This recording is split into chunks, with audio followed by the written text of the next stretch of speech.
It is September 3rd, 2024, and Biden is coming out and claiming that Netanyahu isn't doing enough to reach a ceasefire and hostage deal after 6 Israeli hostages were killed amid the IDF's attempts to get access to them by military means. And yes, we are seeing protests in Israel, people calling out Netanyahu for not reaching a deal, for not getting those captives back alive by seeing them walk free. As all of this happens, we continue to see Israel killing Palestinians by the dozens in the Gaza Strip while carrying out a 7th day of raids in the West Bank. And as all of that is happening, we're also still keeping an eye on Iran, wondering what they are going to do, how they are going to retaliate. But as our guest, who we were joined by earlier, made a very important point on this one, he specifically noted that why would Iran retaliate right now when Israel is seeing all of the clashes and all of the issues that they are seeing coming to the surface with these protests in the streets? For as long as there is disorder in Israel, Iran may not be the one to send them a reason for unity by carrying out a retaliatory attack. We got into all of the latest happening earlier, so let's take a listen to that conversation now. Joining me now to discuss is veteran war correspondent Elijah Magnier. Elijah, thanks so much for taking the time to join me. It's great to be with you. Thank you for having me. Now, I want to get your take on the latest here. I know that Netanyahu is coming out and claiming that no one will preach to him under renewed pressure for a hostage and ceasefire deal after 6 Israeli hostages were killed amid the IDF's efforts to free them by military means. What does it tell us when Israel is pursuing the hostages in this manner, all while knowing that a deal to get them out alive, for that to be guaranteed, is on the table? Well, if we listen to what the US President Joe Biden said, that Netanyahu is not doing enough, and that was a direct criticism for the Israeli Prime Minister that we have never heard from the US President, that usually send his Foreign Secretary, the Secretary of State, Antony Blinken, whitewashing all the attempt of Netanyahu to sabotage any deal. But this time it is a direct criticism toward Netanyahu, who is sabotaging all deals and changing his mind continuously by imposing additional conditions on any negotiations, to the point that he has reached now the Philadelphia corridor and the Netzarim corridor, the Netzarim that divide the north from the south, and the Philadelphia corridor that include the Rafah crossing and isolate Gaza from Egypt and prevent any access of humanitarian aids, the travel of people who seek education or medical attention outside Gaza. That is all closed today. So the reason why Netanyahu is doing that, because he understood that this is a condition that Hamas will never agree upon. And Hamas asked, as the Americans agreed, and they are calling for the withdrawal of the Israeli forces from the Netzarim corridor and from the Philadelphia corridor. So basically, the Americans are saying there is no deal on the table if the Israelis are not willing to withdraw from the Philadelphia and Netzarim corridors. And Netanyahu is saying, I will not withdraw ever from these two corridors. Now, we understand in the negotiations, there is never anything that is called ever. Nevertheless, for the time being, because Netanyahu enjoys the support of the majority in the Israeli society, he can permit himself to stand against the US president, against the Israeli oppositions, and against the people in the street, because they do not represent so far the weight of the majority who are standing against their prime minister and want him to go to a deal. Yeah, and I think that that's good to keep in mind, especially as we do see protests in Israel calling for some sort of a deal. Although the majority of there still supports the bombing of the Palestinians and the ongoing killing of them that we're seeing.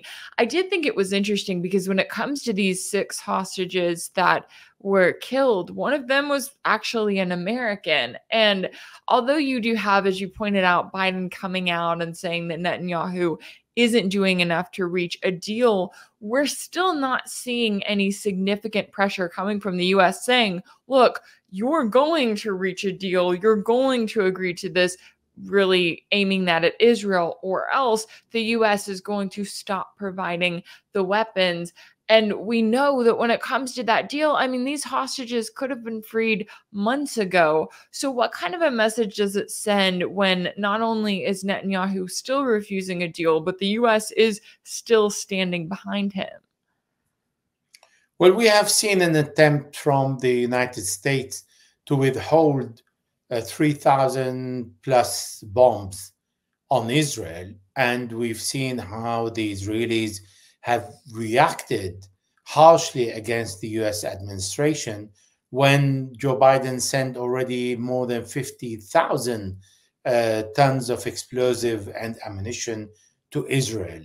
Therefore, only for a small amount, the Israelis did not accept the prevention of the Americans to give them particular bombs, and they reply by saying, instead of using precision missile against one building, we will destroy 10 buildings on the way if we don't have these precision missiles. So this way of challenging the Israeli, from the Israeli side to the US administration in the time of US election is very well thought and planned by Prime Minister Benjamin Netanyahu. He understands that the American administration cannot withhold anything from Israel in the time of war. Otherwise, this will be reflected negatively on the US elections. And that is the reason why Netanyahu feels that he's negotiating from a position of strength and no longer actually negotiating, but challenging, criticizing the Americans and criticizing anyone in Israel who stands against his plan to continue the war in Gaza. And everybody today understands, including the Israeli media, the Israeli politicians.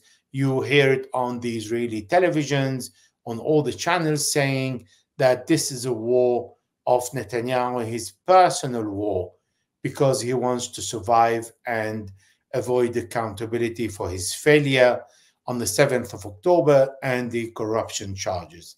Therefore, it is a necessity for Netanyahu to continue the war, to keep the coalition together, because the far-right nationalist Orthodox ministers of finance, Bezalel Smotrich, and Security Minister Itamar Ben-Gvir had threatened him to resign and to break the coalition and to bring Netanyahu down in case he stops the war.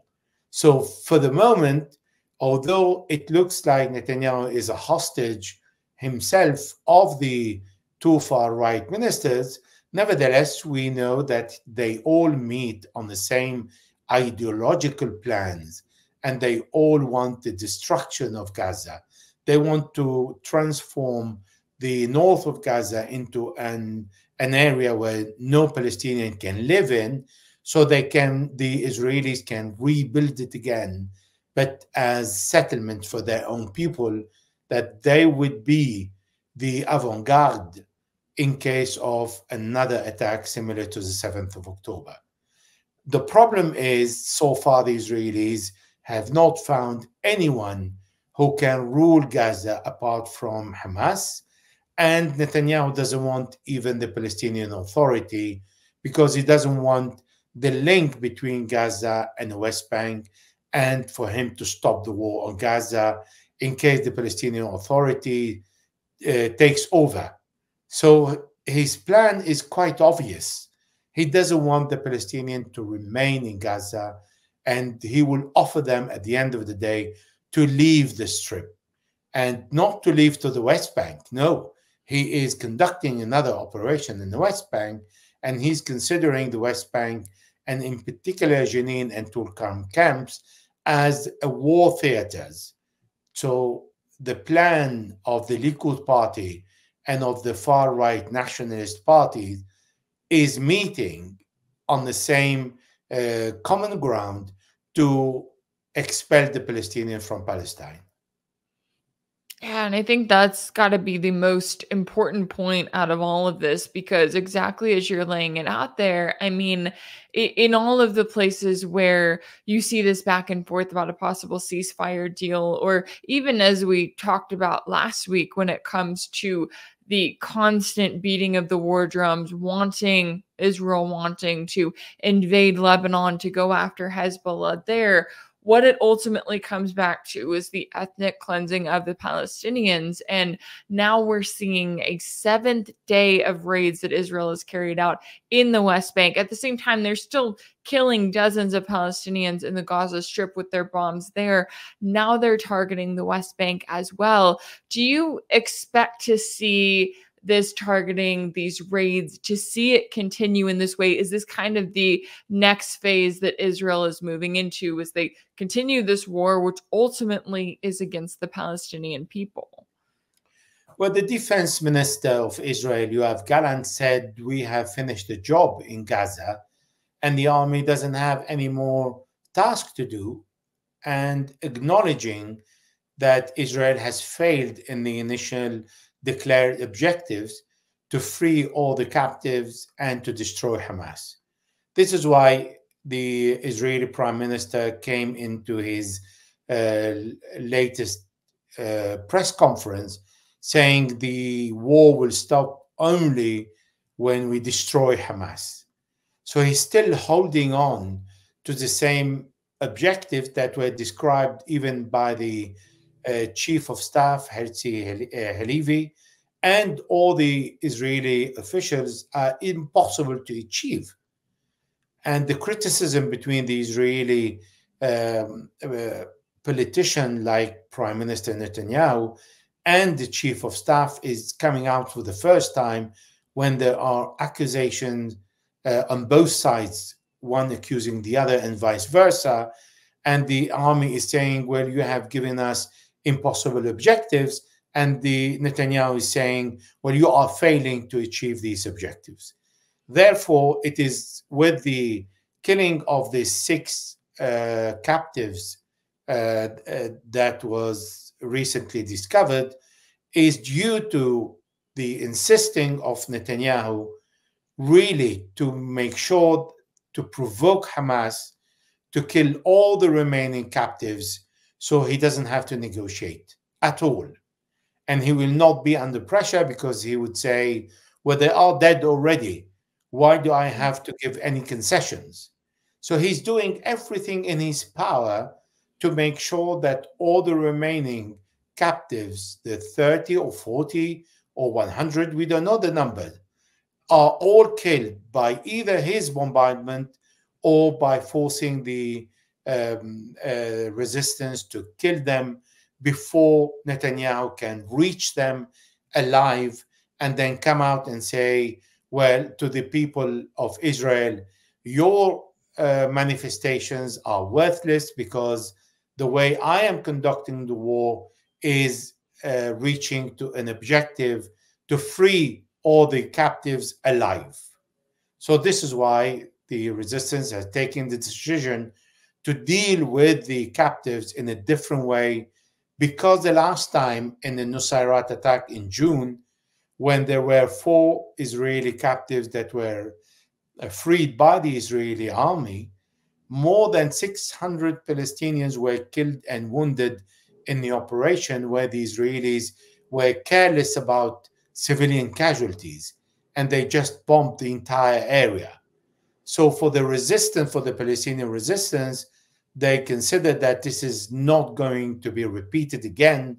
And if the Israelis will understand that they are very close to the location of the prisoners alive, then they will do exactly the same massacre they have done in the Nusayrat camp. And to prevent this, they would execute the captives and then leave, so the army can come and recover these captives, but dead.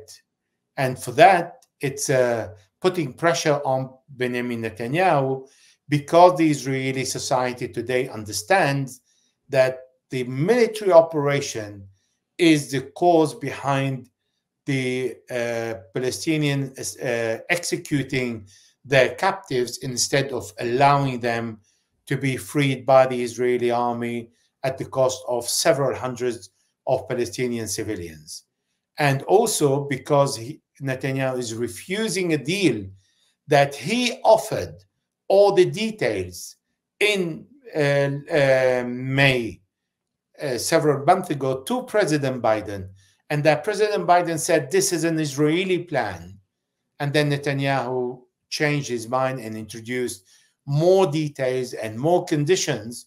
So it is inevitable to understand that actually Netanyahu is not only sabotaging the deal, but he doesn't want the deal.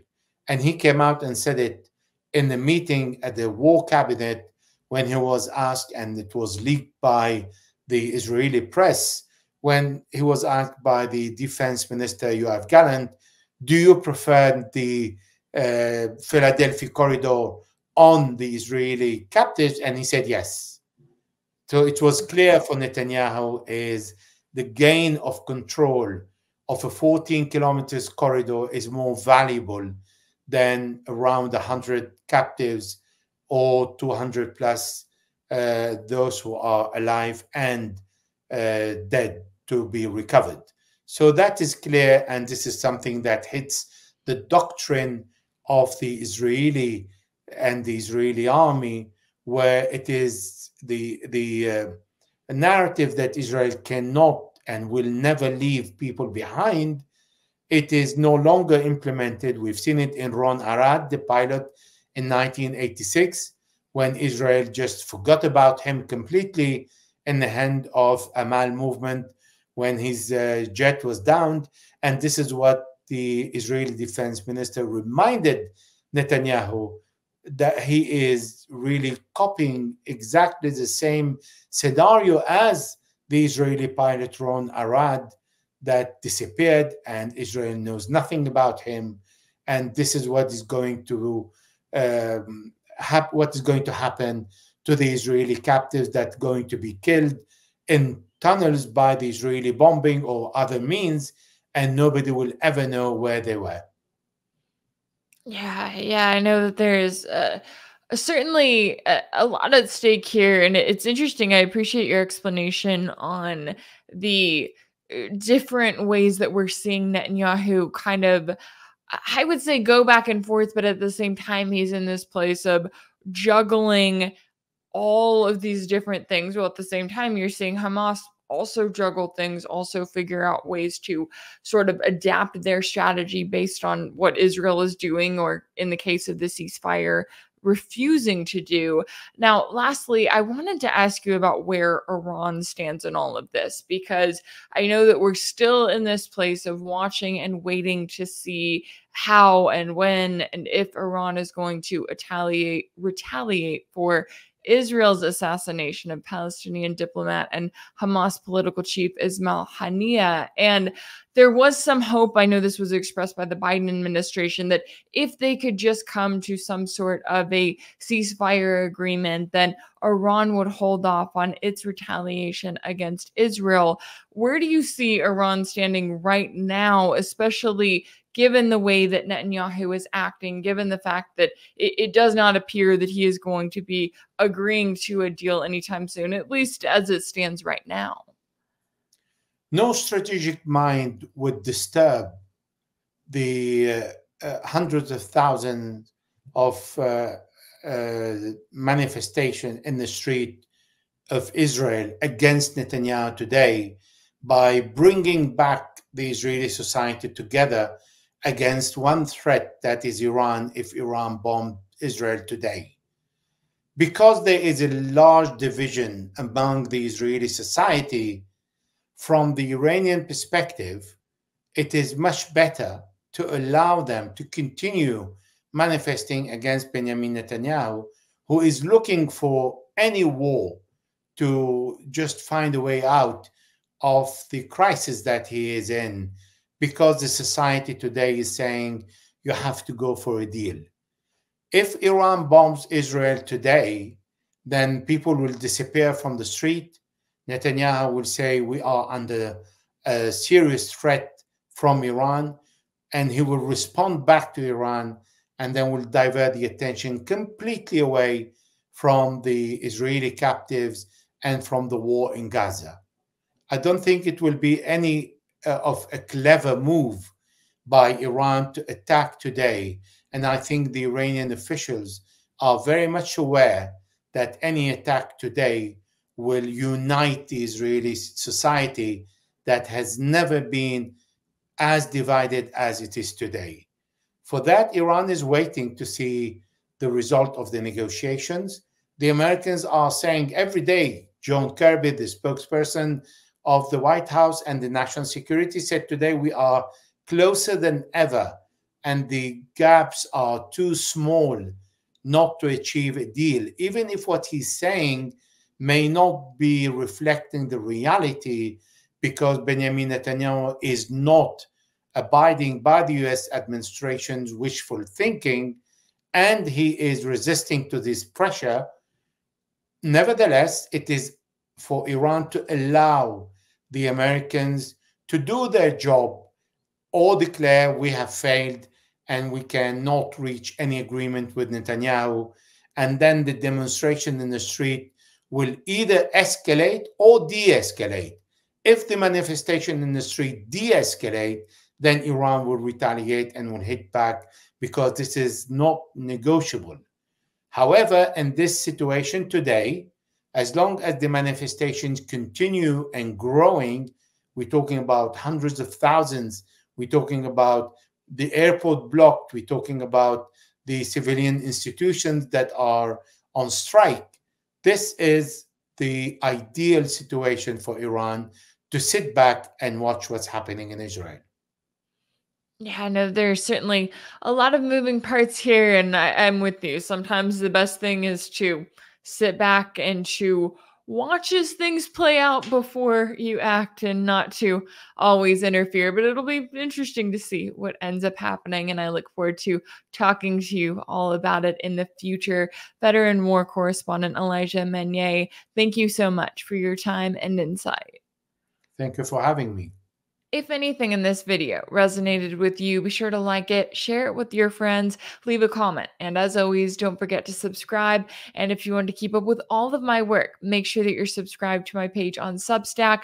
That's rachelblevins.substack.com. If you want to support my work, you can also check out my page on Patreon. That's patreon.com/rachelblevins. That's where you can sign up as a monthly paid subscriber and join the community there. As always, thank y'all so much for all of your support, and I'll see you next time.